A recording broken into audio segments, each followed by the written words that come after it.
Pushpa 2 the rule theatrical trailer release అయ్యాక అందరూ trailer చూసి సినిమా చింపేస్తది, బ్లాక్ బస్టర్ అయిపోద్ది, మొత్తం అన్ని రికార్డులు కొట్టేస్తది, అది ఇది చెప్తున్నారండి. జెన్యూన్ గా చెప్తున్నా, నాకైతే ట్రైలర్ అస్సలు నచ్చలేదండి. ఎందుకంటే ట్రైలర్ చూస్తే నాకు ఎక్కడో తేడా కొడుతుంది. ఇందులో ఆర్య 2 ఫ్లేవర్ అయితే కొట్టొచ్చినట్టు కనిపిస్తుందండి. అంటే ఇంతవరకు మన టాలీవుడ్ లో ఒక బాహుబలి సిరీస్ తప్ప సీక్వెన్స్ వచ్చిన ఏ సినిమాలో కూడా హిట్ అవ్వలేదండి. మీరు కావాలని చూసుకోండి, ఆర్య సినిమా హిట్ అయింది, ఆర్య 2 ఏమైంది, అలాగే హిట్ సినిమా హిట్ అయింది. అదే హిట్ సినిమాకి సీక్వెల్ గా అడవి స్టేషన్ పెట్టి సినిమా తీశారు, అది హిట్ అయిందా? లేదు కదా. అలాగే కిక్ సినిమా సూపర్ హిట్ అయింది, కిక్ 2 ఏమైనా హిట్ అయిందా? లేదు కదా. అంటే వీళ్ళందరూ ఏం చేస్తున్నారంటే, ఒక సినిమా హిట్ అయింది అనుకోండి, ఆ సినిమాకి హైప్ రావడం వల్ల స్టోరీని ఎక్స్టెండ్ చేస్తూ ఏదో రాసుకొని పార్ట్ 2 అని చెప్పి సీక్వెల్ చేస్తున్నారు. కాకపోతే అందులో ఏమవుతుంది, కేవలం ఫస్ట్ పార్ట్ హిట్ అయింది కాబట్టి దానికి ఎక్స్టెన్షన్ గా ఇంకొక స్టోరీని రాసుకొని సాగదీసి డ్రాగ్ చేసి ఇలా సినిమాలు తీయడం వల్ల ఏమవుతున్నాయి, ఆ స్టోరీలో ఉన్న నేచురాలిటీ పోతుంది. సో ఇప్పుడు అసలు పుష్ప 2 సినిమా ఎందుకు ఫెయిల్ అయ్యే ఛాన్స్ ఉందని నాకు అనిపిస్తుందో ఒకసారి రీజన్స్ చూద్దాం. ఫస్ట్ పాయింట్ అండి, అసలు మనకు పుష్ప ది రైస్ సినిమా ఎందుకు హిట్ అయింది? పుష్ప మూవీలో ఒక శాండల్వుడ్ కూలీ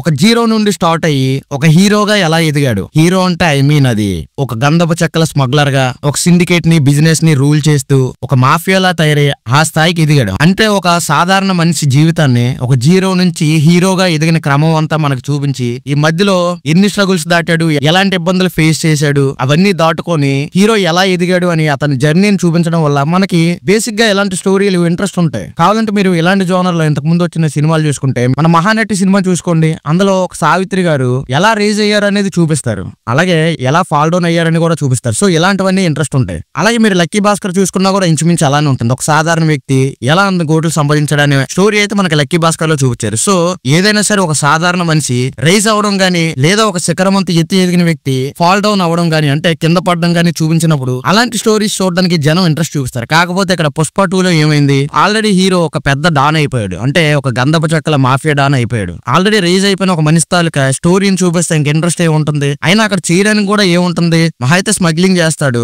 ఇల్లీగల్ యాక్టివిటీస్ చేస్తాడు, అంటే ఈ బంగారం గానీ మనీ లాండరింగ్ గానీ ఇలాంటివన్నీ చేయడం చూపిస్తే సినిమా ఎందుకు హిట్ అవుద్ది? అవ్వదు కదా. అని ట్రైలర్ చూసిన తర్వాత కూడా స్టోరీ కూడా చాలా ప్రెడిక్టబుల్ గా ఉందండి. అంటే మహా అయితే పుష్ప 2 లో చేయడానికి ఏముంటది, పుష్పరాజుని జైల్లో పెడతారు, అక్కడ నుంచి తప్పించుకొని పారిపోతాడు. ఆల్రెడీ మనకి ట్రైలర్ లో చెప్పేశాడు నేషనల్ కాదు ఇంటర్నేషనల్ అని. అంటే ఎక్కడ పారిపోతాడు, చైనా, జపాన్ ఇలా ఏదో ఒక విదేశాలకైతే పారిపోతారు. ఎందుకంటే మనకి ట్రైలర్ లో కూడా అలాంటి షార్ట్స్ చూపించారు, ఫారెన్ లొకేషన్స్ అన్ని కూడా. ఇప్పుడు ఏంటి, నేషనల్ కాదు ఇంటర్నేషనల్ అని ఒక డైలాగ్ చెప్పేస్తే అయిపోద్దా? అంటే ఇప్పుడు ఇండియాలో డాన్ అయిపోయాడు, ఓకే, ఇంకా పుష్పరాజు తప్పించుకొని విదేశాలకు వెళ్ళిపోయి అక్కడ కూడా మాఫియా డాన్ అయిపోయి ఈ సిండికేట్ అంతా రన్ చేస్తుంటే అక్కడ ఆల్రెడీ ఉన్న మాఫియా డాన్లు అందరూ కూడా గాజులు వేసుకొని చూస్తారా? అంటే అక్కడ ఎవరు లేరా? ఇదంతా చూస్తుంటే అసలు సినిమా చాలా ప్రెడిక్టబుల్ గా అనిపిస్తుంది. మనకు క్లియర్ గా తెలిసిపోతుంది, శ్రీవల్లి చనిపోవడం గానీ, ఆ గంగమ్మ తల్లి జాతరలో ఫైట్ గానీ, ఇవన్నీ కూడా చూస్తుంటే పుష్ప 2 మూవీ అయితే టూ మచ్ ప్రెడిక్టబుల్ గా ఉందండి. ఆ ట్రైలర్ చూస్తుంటే అసలు ఆల్రెడీ పుష్ప సినిమా చూస్తున్నట్లే అనిపిస్తుంది. పుష్ప 2 ట్రైలర్ కూడా అన్ని కూడా సేమ్ డైలాగ్ రిపీట్ చేశారు. పార్టీ లేదా పుష్ప, పుష్ప అంటే బ్రాండ్,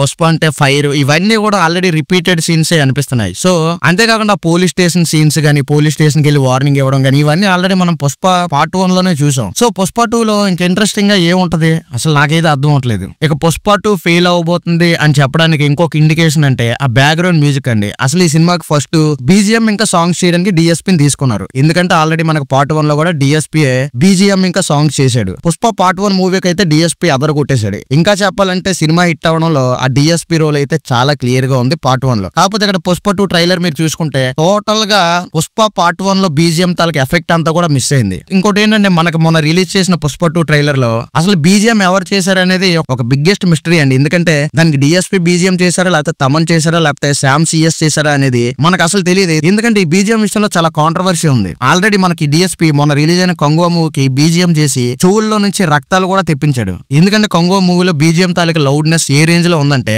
సినిమా థియేటర్లకి డిస్ట్రిబ్యూటర్ వాళ్ళు కూడా ఫోన్ చేసి ఒక 2 పాయింట్లు సౌండ్ తగ్గించండి అని చెప్పుకోవాల్సిన పరిస్థితికి వచ్చింది. కాకపోతే ఈ లోపే మూవీ రిలీజ్ అయిపోయి టాక్ అంతా బయటకు వచ్చేసిందిలేండి, అది వేరే విషయం. ఈ బీజిఎం గురించి బయట చెప్తున్న ఇన్ఫర్మేషన్ ఏంటంటే, సుకుమార్ గారు 15 రోజుల్లో దీని అంతటి కూడా బ్యాక్గ్రౌండ్ స్కోర్ చేయమని డిఎస్పీని అడిగారు అన్నారు. కాకపోతే 15 రోజుల్లో చేయలేను, ఈ 15 రోజులకు ఓన్లీ ఇంటర్వెల్ వరకే బీజిఎం రెడీ అయింది, పార్ట్ 2 కి సో వేరే ఎవరినైనా పెట్టుకోండి అని చెప్తే సుకుమార్ గారు తమన్ని ఇంకా శామ్ సిఎస్ గారిని ఇంటర్వెల్ తర్వాత బీజిఎం స్కోర్ కి పెట్టారని అన్నట్టు చెప్తున్నారు. కాకపోతే నాకైతే అలా అనిపించట్లేదు. ఎందుకంటే ఆల్రెడీ మొన్న చూసాం మనం కొంగో మూవీలో బీజిఎం ఎంత వరస్ట్ గా ఉంటుందో డిఎస్పీ గారు చేసింది. సో నాకేమనిపిస్తుంది అంటే, ఆల్రెడీ ఈ సినిమాకి అందరూ కూడా డిఎస్పీ గారు బీజిఎం ఇచ్చుంటారు, కాకపోతే అది మన సుకుమార్ గారికి నచ్చి ఉండదు. సో ఇలాంటి రీజన్స్ తోనే సుకుమార్ గారు బీజిఎం కి శామ్ సిఎస్ గారిని ఇంకా తమన్ గారిని గారిని పెట్టుకున్నారని నాకు అనిపిస్తుంది. అంతేకాదండి ఈ సినిమాకి ఫస్ట్ నుంచి కూడా ఏవో ఒక ఇబ్బందులేనండి. సినిమాను కూడా చాలా సార్లు క్వాలిటీ లేకపోవడం వల్ల రీషూట్ చేశారని చెప్పారు. అదే కాకుండా అల్లు అర్జున్ గారికి సుకుమార్ గారికి ఏవో డిస్టర్బెన్సెస్ రావడం వల్ల సినిమా షూటింగ్ కొన్ని రోజులు ఆపేశారని చెప్పారు. ఎందుకంటే అదే టైంలో అల్లు అర్జున్ గారు కూడా